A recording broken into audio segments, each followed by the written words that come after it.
Page setup इन MS Excel. नमस्कार, आज के वीडियो ट्यूटोरियल में हम सीखेंगे कि कैसे MS एक्सेल के अंदर पेज सेटअप के डिफरेंट ऑप्शंस, जिसमें मार्जिन कैसे सेट किया जाता है, कैसे ओरिएंटेशन बदला जाता है, साइजेस कैसे सेट किए जाते हैं, इनका क्या यूज़ है, प्रिंट एरिया कैसे यूज़ में लाया जाता है, ब्रेक क्या होता है, बैकग्राउंड और प्रिंट टाइटल। तो ओवरऑल हम देखें तो MS एक्सेल के पेज लेआउट मेन्यू के अंदर पेज सेटअप के डिफरेंट ऑप्शंस का यूज़ कैसे किया जाता है, ये हम आज की वीडियो ट्यूटोरियल में सीखेंगे और स्टेप बाय स्टेप मैं बताऊंगा कि इनका अच्छे से यूज़ कैसे किया जाता है प्रोफेशनल वर्क में। तो चलिए शुरू करते हैं। जैसा कि आप स्क्रीन पर देख सकते हैं, हमने एक सैलरी शीट बनाई हुई है और इसमें अलग अलग ऑप्शंस हैं। तो इस सैलरी शीट में डिफरेंट ऑप्शंस का यूज़ किया जा सकता है, वो हम सीखेंगे। सबसे पहले देखिए मार्जिन। तो मार्जिन से पहले मैं आपको बता दूं कि जब भी हम पेज सेटअप करते हैं उसमें सबसे पहला हमारे पास ये होता है कि जब भी हम कोई ऑफिशियल वर्क करते हैं उसको सॉफ्ट कॉपी और हार्ड कॉपी दोनों में रखना पड़ता है। तो अगर सॉफ्ट कॉपी तो आपके कंप्यूटर में होगा, लेकिन हार्ड कॉपी के लिए आपको उसका प्रिंट लेना होता है, उसको फाइलों में अटैच करके मैनेज करना होता है। सो उसके लिए सबसे पहला, जैसे ये अब सैलरी शीट है और इसको अगर मैं प्रिंट करके फाइलों में अटैच करके रखूं, तो सबसे पहला आपका हमारा जो काम होगा वो होगा साइज़ का। तो साइज़ हमें वो चुनना होता है जो हमारे प्रिंटर में लगा होता है।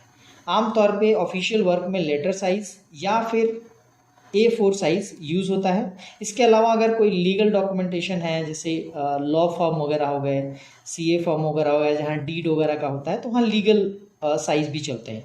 तो हमारे ऑफिसेज में ज़्यादातर लेटर या फिर A4 का यूज़ होता है। यहाँ पे अगर आप देखेंगे तो यहाँ पे लेटर साइज़ है, लेकिन अगर मुझे पता चला कि मेरे जो प्रिंटर में लगा हुआ है वो अगर A4 है, तो ऐसे में मुझे यहाँ पे क्लिक करना होगा। और जैसे मैं क्लिक करता हूँ, दोनों में थोड़े से डिफरेंसेस होते हैं। आप देखिए लेटर साइज़ में 8.5 चौड़ाई होती है और हाइट जो होती है पेज की वो 11 इंचेज होती है। और इसमें A4 में आप देखेंगे जो चौड़ाई होती है 8.25 और हाइट 11.69। इसीलिए जब मैं लेटर हेड करता हूँ तो आप यहाँ पर अगर गौर करें तो देखिए एक लाइन सी बन रही है। और मैं अगर आपको जूम आउट करके दिखाऊँ तो देखिए ये जो पेज बन रहा है मेरा, ये ऐसे, तो ये इधर कट रहा है, मतलब ये नेक्स्ट पेज पे जा रहा है। अगर यही मैं साइज़ दूसरा ले लूँ, जैसे A4 ले लूँ जिसकी चौड़ाई थोड़ी ज़्यादा है, ये वाला अगर ऐसे मैं ले लूँ तो आप देखेंगे कि ये ऐसे हो रहा है। यहाँ पे जो दूसरा ऑप्शन है ओरिएंटेशन का, ओरिएंटेशन में दो तरह के ओरिएंटेशन होते हैं। था पोर्ट्रेट, यानी कि उसकी हाइट बड़ी होगी, यानी इस पेज में आप देखेंगे तो इस पेज की हाइट ज़्यादा है, विड्थ कम है। और अगर दूसरा वाला कर दें तो लैंडस्केप, जिसमें विड्थ ज़्यादा हो जाएगी और हाइट कम हो जाएगी। इस तरह के शीट्स वगैरह में हम ज़्यादातर हमारी नीड के हिसाब से हम लैंडस्केप चुनते हैं। यहाँ पर अगर आप गौर करें तो मैं थोड़ा सा जूम करके दिखाता हूँ आपको। अगर मैं यहाँ पर ओरिएंटेशन पोर्ट्रेट लेता हूँ तो देखिए मेरा यहीं तक आ रहा है। अगर मैं प्रिंट आउट दिखाऊँ आपको, प्रिंट में जाकर और इसका प्रिंट प्रीव्यू आपको दिखाऊँ, तो आपको देखेगा कि यहाँ पे इस तरह से कन्वेंस के बाद का एरिया कट रहा है। तो वो क्यों कट रहा है? क्योंकि यहाँ पर एक लाइन बन रही है, इससे बाहर जा रहा है। तो मुझे अगर इसको लेना है यहाँ तक, यानी नेट पे तक, सैलरी इन हैंड तक, तो मैं इसको क्या करूँगा, आप देख सकते हैं ओरिएंटेशन बदल दूंगा। अब देखिए आप यहाँ तक हो गया। आप कंट्रोल F2 भी कर सकते हैं जो शॉर्टकट होता है, और आप देख सकते हैं कि पूरी सैलरी शीट मेरी एक प्रिंट पे आ रही है। साइज़ और ओरिएंटेशन के बाद अगला ऑप्शन है मार्जिन का। कई बार ऐसी नीड होती है कि मेरी जो हम प्रिंट लेते हैं, यानी कंट्रोल F2 जब आप करेंगे तो इसके चारों तरफ का ये जो मार्जिन, जो खाली एरिया दिखता है, that is called margin area. इसका यूज़ ये होता है कि अगर मुझे फाइलों में इसको अटैच करना है और या पंचिंग मशीन से इसको पंच करके और फिर उसको रखना है, तो मुझे इसकी नीड पड़ती है फाइलों में अटैच करने की। और ये छोड़ने का रूल भी होता है, आप मार्जिन जरूर छोड़ना चाहिए। तो आप वो यहाँ से सेट करेंगे। आप यहाँ जाएंगे मार्जिन में। मार्जिन में देखिए कुछ नॉर्मल जो ज़्यादा यूज़ होने वाले हैं, जैसे नॉर्मल होता है 0.75 टॉप से, बॉटम से 0.75, और इस तरह से लेफ्ट और राइट का होता है। वाइड होता है जिसमें थोड़ा ज़्यादा होता है, 1-1 इंच चारों तरफ से होता है। नैरो जिसमें हम कम लेते हैं, टॉप में 0.75, बॉटम 0.75 और लेफ्ट और राइट में हम कम करते हैं। तो इस तरह का होता है। तो ये 4 जो भी आपको ठीक लगे, आमतौर पे नॉर्मल होता है तो हम नॉर्मल कर लेते हैं। इसके अलावा होता है कि कस्टम, आप यहाँ पे जाइए, एक होता है लास्ट में आप देखेंगे कस्टम मार्जिन, इस पे आप जाइए। यहाँ पे देखिए मार्जिन के डिफरेंट कॉलम्स, डिफरेंट एरियाज आपको दिखेंगे। यहाँ पे आप देख सकते हैं कि जैसे यहाँ पे अगर मैं थोड़ा एक्सप्लेन करूँ तो आप देखेंगे पेज, जिसमें आपको ये वाला एरिया, जैसे A4 साइज पेज है आपका, 600 DPI है, एडजस्टमेंट 100% है, अभी हमने लैंडस्केप लिया हुआ है तो ये यहाँ दिखता है।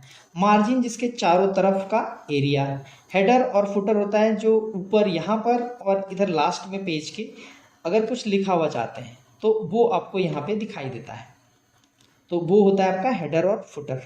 इसके अलावा यहाँ पे आप देखेंगे कि मार्जिन के अंदर आपको लेफ्ट 0.75 या 0.7, राइट में आप देख सकते हैं, टॉप और बॉटम में देख सकते हैं।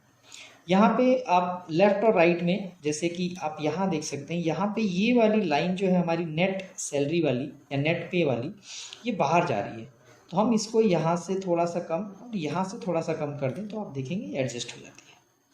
तो ये ऑप्शन है हमारा मार्जिन का।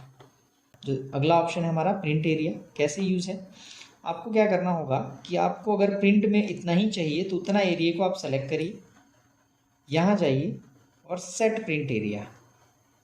जब आप ये कर देंगे तो आपको, जब आप उसके बाद कंट्रोल F2 करेंगे, आप देखेंगे आपने जितना सेलेक्ट किया था उतना ही एरिया आपके प्रिंट में आ रहा है, इसके अलावा कोई ऑप्शन दिखा नहीं रहा है। इसके अलावा एक और ऑप्शन है जो है, ये तो हो गया कि नॉर्मल जितनी हमें नीड है उतने को हम सेलेक्ट करते हैं और इस तरह से हम उसको यहाँ जाके प्रिंट देते हैं, प्रिंट सेट प्रिंट एरिया देते हैं और उसके बाद प्रिंट ले लेते हैं। और उसके बाद इसको हटाना भी है तो आपको अगला ऑप्शन है क्लियर प्रिंट एरिया, वो यहाँ से हो जाता है। इसके बाद एक अगला ऑप्शन ये भी है कि ऐसा भी हो सकता है कि बार बार मुझे प्रिंट एरिया देने की बजाय मैं क्यों ना कुछ ब्रेक्स लगा दूँ, जिसमें मैं कहूँ कि 5-5 के नंबर्स को, 1 से लेके 5 जो एम्प्लॉय नंबर है वहाँ तक एक पेज में, 10 तक दूसरे पेज में, उसके बाद ऐसे। तो हमें क्या करना है, अगर 5 तक आपको रखना है यहाँ से यहाँ तक, तो इसके जस्ट बाद यानी 6 नंबर, एम्प्लॉय नंबर 6 को आपको रो की हेडिंग से ऐसे सेलेक्ट करना है, ब्रेक पे आना है और इंसर्ट पेज ब्रेक कर देंगे। जैसे आप करेंगे देखिए एक लाइन सी बन जाएगी यहाँ पर। फिर उसके बाद अगर आप 10 तक चाहते हैं, 5 से 10, तो 11वें पे जाइए, रो की हेडिंग से यहाँ आएंगे और इंसर्ट पेज ब्रेक। फिर ऐसे ही अगर आपको लगता है कि 15 तक, तो 16वें पे आइए, इंसर्ट पेज ब्रेक। इसका फ़ायदा क्या होता है कि जब आप प्रिंट में देखेंगे अब, तो आपको 5-5 का ये ऐसे बनता हुआ दिखेगा। आप यहाँ से नेक्स्ट नेक्स्ट नेक्स्ट और नेक्स्ट करके भी देख सकते हैं। ये था हमारा पेज लेआउट में पेज सेटअप का ब्रेक। अगर आपको इसे हटाना है तो आप सेलेक्ट ऑल कर लीजिए, यहाँ चले जाइए और फिर ब्रेक में रीसेट ऑल पेज ब्रेक्स कर देंगे तो सारे ब्रेक्स जो हमने लगाए थे वो हट जाएंगे। नेक्स्ट ऑप्शन है पेज बैकग्राउंड का। यहाँ पे आप क्लिक करेंगे और आपकी फाइल में या जहाँ पे भी आपने कोई इमेजेस लगा रखी है तो कोई भी इमेज आप यहाँ लाकर इंसर्ट कर सकते हैं। This is called background. इसकी यूज़ ये है कि ग्राफिकली आपको थोड़ा सा अच्छा दिखेगा, बट आपकी अगर नीड है तो, अदरवाइज ये प्रिंट में नहीं आता है। जब आप कंट्रोल F2 करेंगे तो आप देखेंगे प्रिंट में नहीं आता है। अगर आपको नहीं चाहिए तो डिलीट बैकग्राउंड पे क्लिक करिए, ये हट भी जाता है। और इसके बाद नेक्स्ट जो हमारा टूल है वो है प्रिंट टाइटल। पेज सेटअप का सबसे बेहतरीन टूल है। कैसे यूज़ होता है देखिए, जब आप कंट्रोल F2 करते हैं तो आप देखते हैं यहाँ पर जितने आपने किए, फर्स्ट पेज पे आ रहा है, सेकेंड पेज पे हेडर नहीं आता है, थर्ड पेज पे देखेंगे जो हेडिंग एरिया है, सैलरी और बाकी चीज़ें नहीं आती हैं। ऐसे केसेस में आपको क्या करना है कि ये जो एरिया है इसमें जहाँ जहाँ आपने ब्रेक लगाया था उसके बाद वो नहीं दिख रहा है, तो आपको क्या करना है, यहाँ आना है और यहाँ आकर row to repeat at top, rows to repeat at top पे आना है। और यहाँ आने के बाद जब आप यहाँ क्लिक कर देते हैं, फिर कर्सर को आप ऐसे ले जाएंगे तो देखिए यहाँ पे एक एरो सा बनता है, आप देख सकते हैं। और इस एरो से जो आपको चाहिए, लाइक ये चाहिए तो इस पर क्लिक करिए और ओके कर दीजिए। अब आप प्रिंट में देखिए, आपको पता चलेगा पहले पेज पे तो ऑलरेडी था, नेक्स्ट पेज पे आप देखिए वो जो आपने एरिया सेलेक्ट किया, जो रो सेलेक्ट करी, वो हेडर बन के आ रहा है। नेक्स्ट आप इस पे भी देख सकते हैं। लेकिन अगर तब भी आपको लगता है नहीं कुछ मिसिंग है, सैलरी के अलावा एक और हेडिंग था, तो आप दोबारा से यहाँ आ सकते हैं। आप अगेन प्रिंट टाइटल में जाइए, यहाँ पे इसको आप डिलीट मार दीजिए, बैक स्पेस दबा दीजिए और फिर दोबारा से आप इधर आइए और ये आप ऐसे दोनों को ड्रैग कर सकते हैं। आपने रो की हेडिंग से पकड़ना है और नीचे ड्रैग कर देना है। तो जो आपका हेडिंग एरिया है, जो आप चाहते हैं कि वो रिपीट हो, जैसे यहाँ लिखा भी है रोज टू रिपीट एट टॉप, तो वो रिपीट होगा आपका। तो यहाँ से फिर आप ओके कर दीजिए और फिर आप देखिए, आप प्रिंट में जाकर देख सकते हैं, आपको पहले पेज पे ये दिख रहा है जो ऑलरेडी आ रहा था। इसके अलावा नेक्स्ट पेज, इस पे भी आप देख सकते हैं ये आ रहा है, सारी हेडिंग्स आपको दिख रही हैं। इसके अलावा नेक्स्ट पेज इस तरह से। तो जितने भी पेजेस आप बनाते जाएंगे उस पे ये दिखता जाएगा। सो ओवरऑल देखें तो ये था आपका पेज सेटअप, जिसमें आपने सीखा कि मार्जिन कैसे सेट किया जाता है, ओरिएंटेशन कैसे बदला जाता है, कैसे साइजेस सेलेक्ट किए जाते हैं हमारी नीड के हिसाब से, ब्रेक्स कैसे लगाए जाते हैं, और उससे पहले आपने सीखा कि प्रिंट एरिया कैसे सेट किया जाता है, कैसे उसको हटाया जाता है, बैकग्राउंड लगाना आपने सीखा, और सबसे इम्पॉर्टेंट जो आपने सीखा वो कि जब मैं पेज ब्रेक कर लेते हैं तो वो हर पेज पे आप मेरे को हेडिंग और ये सारी चाहिए, तो ये रोज टू रिपीट एट टॉप का यूज़ कैसे किया जाता है। आशा है आज के इस वीडियो से आपको काफ़ी कुछ सीखने को मिलेगा।